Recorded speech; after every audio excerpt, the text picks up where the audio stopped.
Thank you for inviting me. I'm honored to be here, and together with these panelists, I have high respect for each of them. MAID, one form of what we commonly would call euthanasia, is prohibited according to traditional Jewish law. The Torah says, "Lo tirtzach."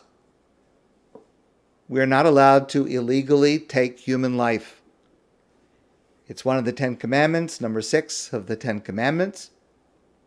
Legally taking a human life includes court-sanctioned capital punishment, which is something that was always very rare and strictly limited, legitimate war, self-defense, and a medical professional who is pursuing a therapeutic goal, even if the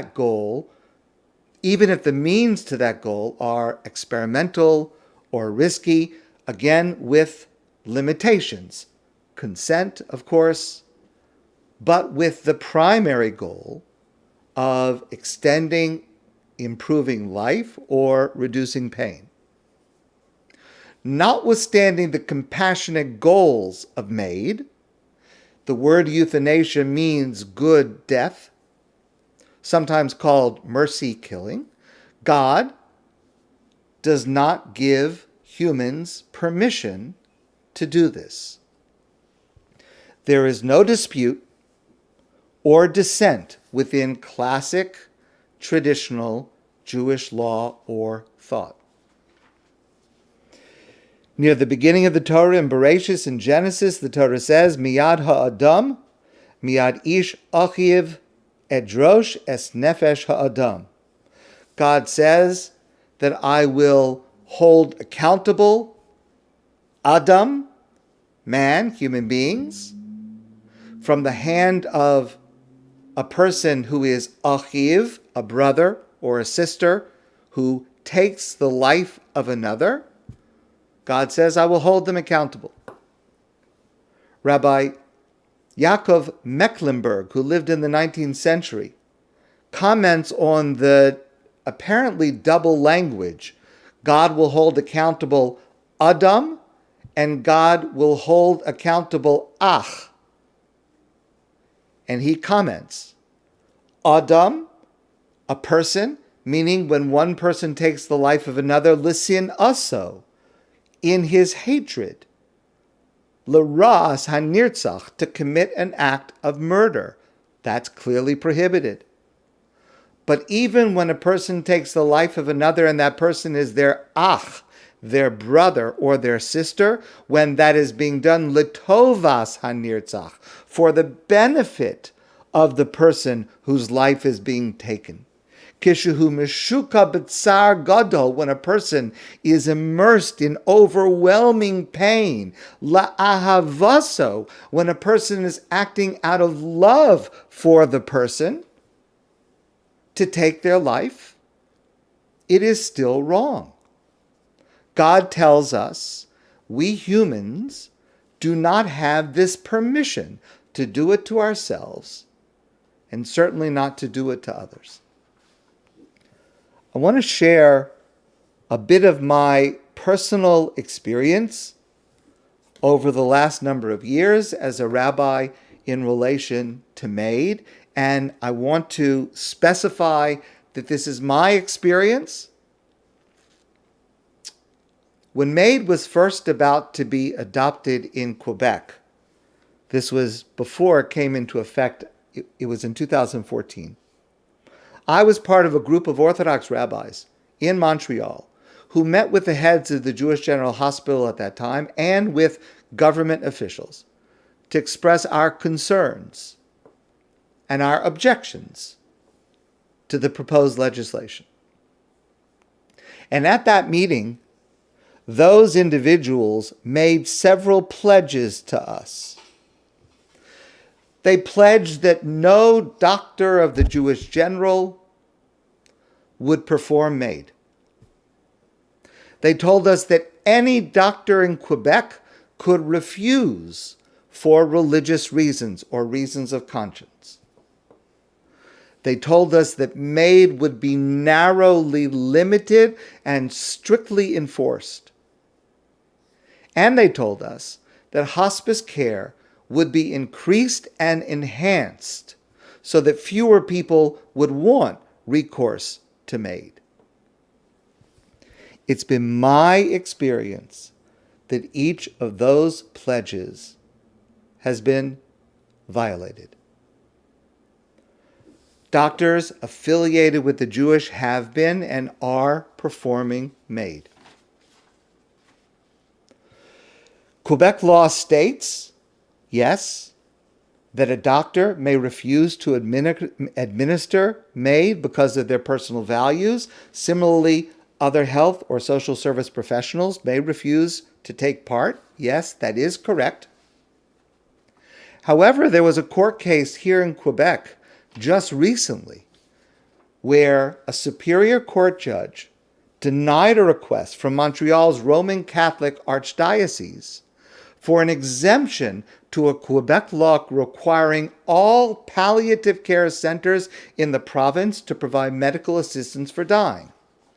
So this place, St. Raphael's, had an agreement that they made with the Quebec government in 2019 that would allow patients of their center, which is affiliated with their religious order, to allow patients who wanted MAID to be transferred to another facility for that procedure. And that was the agreement that was in place starting in 2019. Archbishop Christian Lépine argued that Quebec's end-of-life law violates the freedom of religion because it forces the church to perform a procedure on its property that it finds morally unacceptable. As well, he said, Catholic donors and volunteers helped create and sustain the center because it respected their religious beliefs.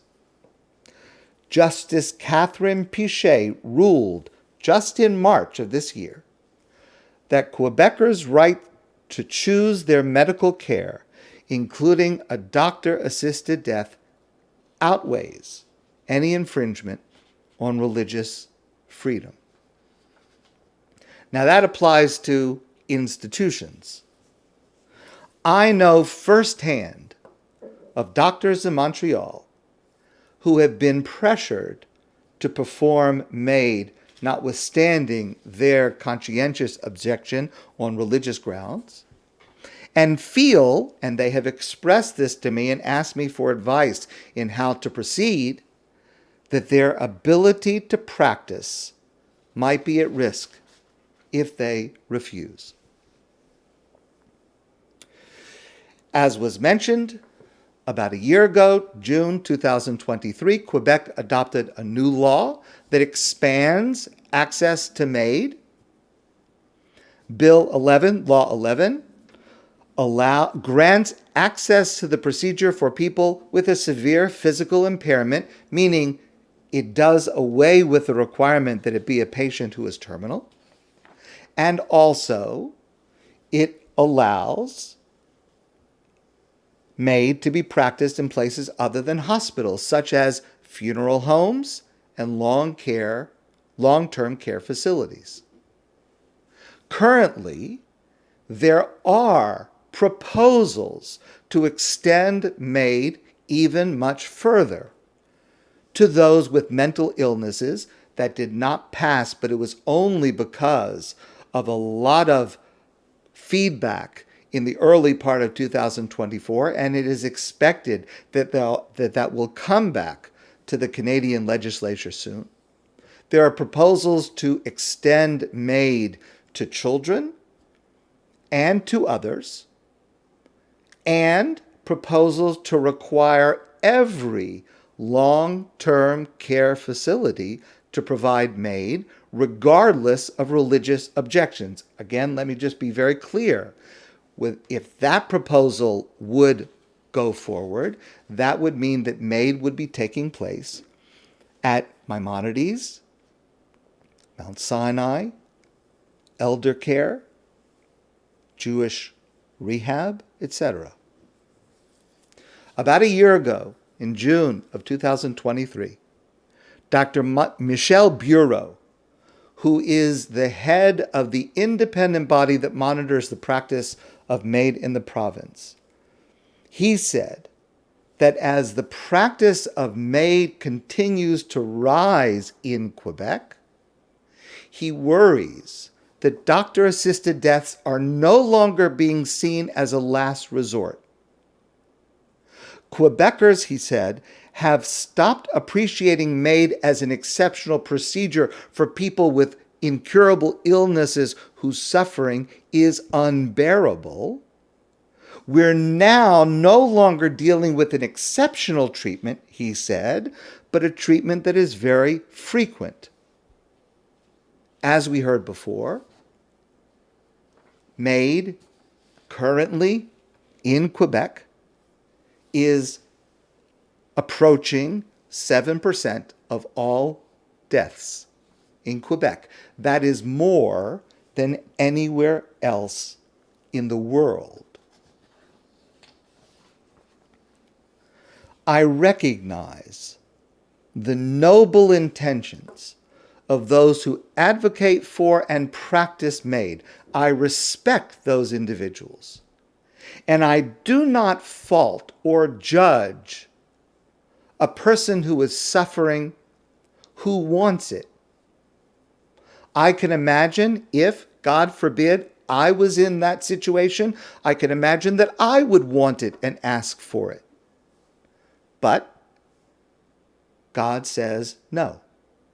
And I believe that God's commands take precedence over my desires. I continue to speak and teach about MAID, and when people consult me, I listen to them, I hear their concerns, and gently and respectfully share my opinions. There is much that can and should be done in accordance with Jewish law to reduce pain and suffering and fear of dying. A few years ago, I heard a CBC radio interview with a doctor who specializes in palliative care. And he said, when people say they're afraid of dying, if you ask them why, what are you afraid of? Many people will say that they're afraid of the pain. But if you speak to someone who is actually dying and ask them if they were afraid, many of them will still say they are afraid. But if you then ask them why, what are you afraid of? Most will say they're afraid of being alone. MAID is not the answer to that fear. Rabbi Harold Schulweis tells the old Jewish folk tale of a miserable peddler long ago in Eastern Europe who, alone in the forest, carries his bundles of sticks against his raw shoulder, cursing his burden, the state of his health, the poverty of his family. And in the midst of his despondent thoughts, a gust of wind lifts the bundles of sticks and scatters them on the ground. And Ribono Shel Olam, he cries out, Master of the universe, send the Malach HaMaves, send the angel of death, and let my misery come to an end. And with that, as in a flash, the angel of death in his menacing costume appears. You called? He asks the peddler. And the startled peddler stammers, yes, yes. Could you, please, sir, help me gather the sticks and mount them on my shoulders? Death does not need to be the answer. I also accompany patients and their families, families of patients, who have decided to proceed with MAID. And once they decide, and unless they directly ask me, I do not offer my opinion. I recognize the terrible suffering that brings people to this, and I use all of my skills of empathy, active listening, compassion, and support both emotionally and spiritually as I would for any other patient or family. There is, according to Jewish law, traditional Jewish law, there is no human consequence or ritual difference in treating one who has passed away from MAID versus any other Jewish deceased. But I will end with this. Mary Oliver was a great poet, and she wrote, "To live in this world, you must be able to do three things: to love what is mortal, to hold it against your bones knowing your own life depends on it, and when the time comes to let it go, to let it go." And I agree with that. At some point, you have to let life go. But only when the time comes, and not a moment before.